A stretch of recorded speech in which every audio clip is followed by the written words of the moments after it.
دعا یہ ہے کہ اتنا کرم نہ ہو کہ ہم اس کی یاد سے غافل ہو جائیں، اور اتنا ستم نہ ہو کہ ہم اس کی رحمت سے مایوس ہو جائیں۔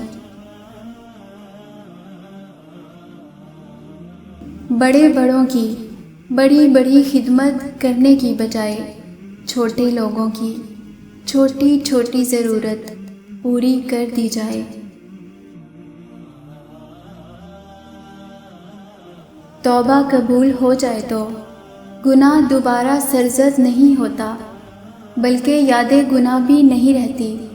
اس لیے ہم کہہ سکتے ہیں کہ حال کے عمل سے ماضی کا عمل بدل سکتا ہے۔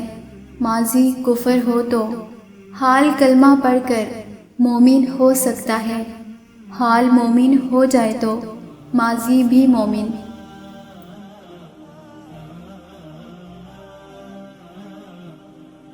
یہ بات یاد رکھنا کہ اللہ راضی ہو جائے تو یہ ضروری نہیں ہے کہ آپ کو پیسے مل جائیں، عین ممکن ہے کہ راضی ہو کر سارا کچھ لے جائے۔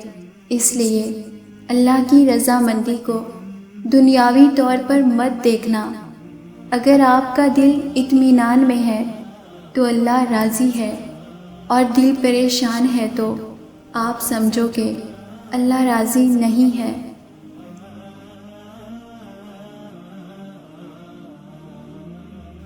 اگر آپ دنیا دار ہو جائیں گے تو دنیا داروں کا گروہ مل جائے گا، کافروں کا گروہ مل جائے گا۔ اگر آپ میز پر تاش کے پتے رکھ دیں تو کچھ دیر بعد کھیلنے والے آ جائیں گے۔ اگر آپ گھوڑے دوڑا دیں تو ریس لگ جائے گی۔ جیسے آپ انسان ہیں، آپ کو ویسے انسان مل جائیں گے۔ اگر آپ فقیر ہیں تو آپ کو فقیر ملیں گے۔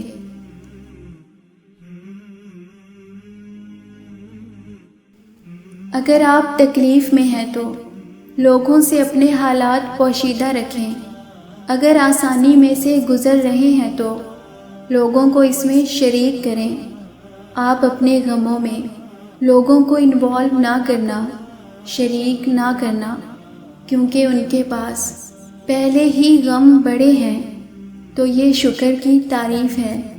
آپ دوسرے لوگوں کو اپنے اعمال سے، اپنے مال سے اور اپنے خیال سے آسانی عطا کریں۔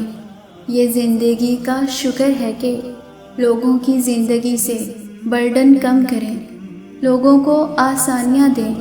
یہ زندگی کا شکر ہے کہ یہ زندگی کسی اور زندگی کے کام آئے۔